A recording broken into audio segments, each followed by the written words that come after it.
शर्मा हमारे साथ हैं। इन्होंने एक प्रेस कॉन्फ्रेंस की है अंत्य उदय भाजपा की रैली को लेकर। अब पूरा मामला क्या है, पूरे मामले को जानने की कोशिश करेंगे। शर्मा जी, सबसे पहले अब तक टाइम से बहुत बहुत स्वागत आपका। बहुत बहुत धन्यवाद सुखीजा जी, जिसको आप अंत्योदय रैली कह रहे हैं। हरियाणा की जनता इसको सूर्यास्त भारतीय जनता पार्टी का मान रही है और मैं हरियाणा के लोगों का विशेषकर समाज के लोगों अपने हृदय की गहराइयों से धन्यवाद करता हूं कि इन्होंने इस रैली में न जाकर जो अपना आक्रोश दिखाया है, जो उदासीनता दिखाई है, जो टोटल रिजेक्शन ऑफ खट्टर सरकार दिखाया है, जो अंधकार के 9 साल भारतीय जनता पार्टी की सरकार के अंधकार को स्वीकारा है, मैं लोगों का धन्यवाद करता हूं। घेर घोटकर सरकार के दबाव में सरकारी कर्मचारियों को सरकारी चिट्ठी जारी करके उस रैली में ले आए। अगर 100 आदमी भी लाभार्थी अगर पेश कर दें आपके कैमरे के सामने, जिसको कोई फायदा इस अंत्योदय से हुआ हो, और खास तौर पर पंडित दीनदयाल उपाध्याय जी इतने महान नेता थे, उनके नाम से ये लगाई गई रैली, लेकिन उनका 27 मिनट के अपने भाषण में गृह मंत्री ने नाम तक नहीं लिया, जिक्र भी नहीं है, लोगों को पता भी नहीं है भाई अपने दीनदयाल जी के उपाध्याय जी के नाम से हो रही है रैली। तो जिनका ये आइडिया ये कहते हैं बीजेपी, तो निराश हो गए। जहां तक गुस्से की बात है, मैंने कहा लोगों ने अपना जन आक्रोश दिखाया। करनाल के लोग शांति प्रिय हैं, किसी को अटैक नहीं करते हैं, लेकिन करनाल की शांति की भूमि पर भी एक आक्रोश का प्रतीक, एक जूता जो गृह मंत्री की तरफ फेंका गया, वो 3 इशारे कर रहा था। एक तो ये इशारा कर रहा था कि मुख्यमंत्री ने जो ये कहा था कि मैं हर आदमी की सुरक्षा इस प्रदेश में नहीं कर सकता, कहा था, तो एक तो बात साफ हो गई, वो गृह मंत्री की भी नहीं कर सकता। उनकी तरफ जूता फेंक दिया गया।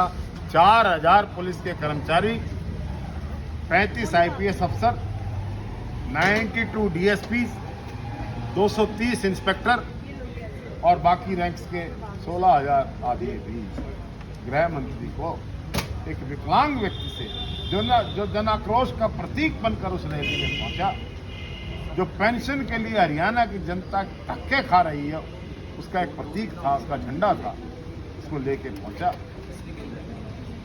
ये उसको रोक नहीं पाए। कोई सुरक्षा व्यवस्था के नाम पर 100 करोड़ रुपए इस रैली पर खर्च किए गए। कहां से 100 करोड़ आए, कहां किस खर्चे में आएंगे? वैसे तो भारतीय जनता पार्टी का फाइनेंशियल मसल बहुत बड़ा है। 40 करोड़ का दफ्तर तो यहाँ करनाल में बना है। सारे हरियाणा के विभिन्न जिलों के दफ्तरों का अगर अंदाजा लगाया जाए तो भारतीय जनता पार्टी 930 करोड़ रुपए अपने दफ्तरों को बनाने में खर्च कर। अगर इसका ऑडिट किया जाए कि ये पैसा कहां से आया, किसने ये चंदा दिया या लोगों को लूटा गया, ये सारी बातों की इंक्वायरी कांग्रेस की सरकार आने पे होगी। रातों रात नर्सरी के अंदर से एक सड़क बना दी गई, पेड़ काट दिए गए सैकड़ों, illegally in violation of environment forest act, उसका कोई जवाब दे नहीं। खैर, बात रैली पे आ जाओ तो rally was a total failure. Karnal को कुछ नहीं मिला।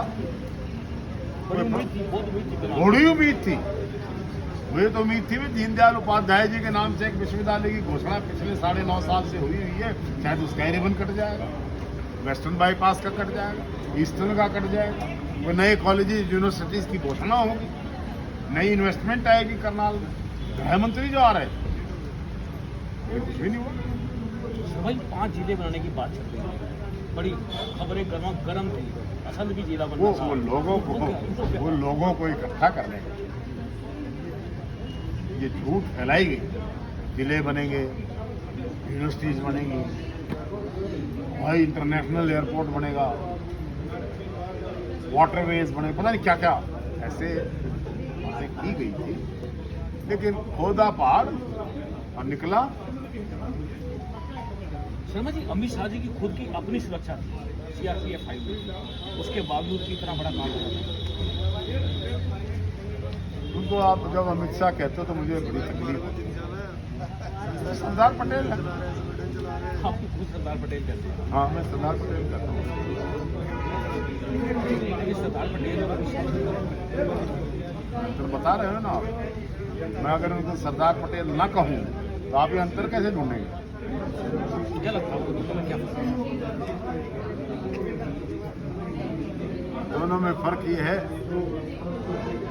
एक ने देश को 565 के रियासतों को छोड़कर देश भारत को बना, एक वो है जो जाति और धर्म के नाम पर देश को बांट रहा है। एक वो था जिसने सोमनाथ के मंदिर का निर्माण करवाकर कभी उस पर अपना नाम नहीं लिखवाया। एक ये है कि राम मंदिर के निर्माण को निजीकरण की ओर ले जा रहा है, जैसे बीजेपी का राम है और किसी का राम नहीं। बहुत फर्क है। एक वो सरदार पटेल थे जिसको देश की हर जाति और धर्म के लोग प्यार किया करते थे, देश के संविधान के निर्माता थे। एक ये अमित शाह जी जिनकी तरफ जूते फेंके जाते हैं।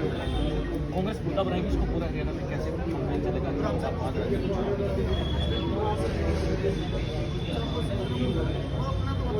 देखिए, हमारा मुद्दा तो है ही कि पिछले 10 साल में भारतीय जनता पार्टी ने हरियाणा के 10 साल बर्बाद कर दिए। वो हरियाणा जो चौधरी भूपेंद्र सिंह हुड्डा जी की कांग्रेस की सरकार में आगे बढ़ रहा था, नंबर 1 हरियाणा के पायदान पर खड़ा था, वो आज 14वें पायदान पर इन लोगों ने पहुंचा दिया।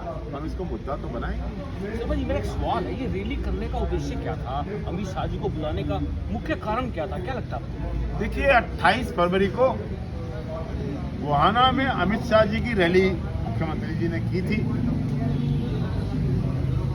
सोच रहे थे 25,000 कुर्सियां लगाई गई थी गोहाना में। उससे पहले 6 जनवरी को हमारी रैली हुई। 2 डिग्री टेम्परेचर में राहुल गांधी जी की रैली में 2 लाख से ज्यादा आदमी आए। लेकिन 28 फरवरी के दिन गोहाना में श्री अमित शाह जी की रैली जब मुख्यमंत्री जी ने रखी तो उसमें मुश्किल से 150 आदमी आए। और जब अमित शाह जी की सीआईडी ने उनको एक खबर दी कि वहां आपको भाषण खाली कुर्सियों को देना होगा, तो उन्होंने एक बहाना बनाया कि हेलीकॉप्टर वो टेक ऑफ नहीं कर रहा है, इसलिए मैं रैली में नहीं आ सकता। उस बात से एक संदेश गया कि मुख्यमंत्री जो है वो हरियाणा में फेल हो चुके हैं, उनका पॉपुलैरिटी ग्राफ 0 पर है। तो मुख्यमंत्री मिले प्रधानमंत्री से, कहानी जो हम सुन रहे हैं, उन्होंने कहा जी एक बार फिर भेजिए, अब की बार मैं अपनी ताकत दिखाऊंगा, एक बार और वंस मोर। तो अब अमित शाह जी को सरकारी कर्मचारियों की भीड़ जुटाकर, पुलिस कर्मचारियों की भीड़ जुटाकर, आशा वर्कर अग्नि भीड़ जुटाकर ये संदेश देने की कोशिश की प्रधानमंत्री कार्यालय में कि आपने भले ही श्री ओम प्रकाश धनखड़ के फेलियर के कारण उनको बदल दिया गया है, लेकिन अभी भी भारतीय जनता पार्टी के बुझते हुए दिए में थोड़ा तेल बाकी है। ये संदेश देना चाहिए। शर्मा जी, 3 चिट्ठियों की बात की है, मेरा आखिरी सवाल है, ये 3 चिट्ठियां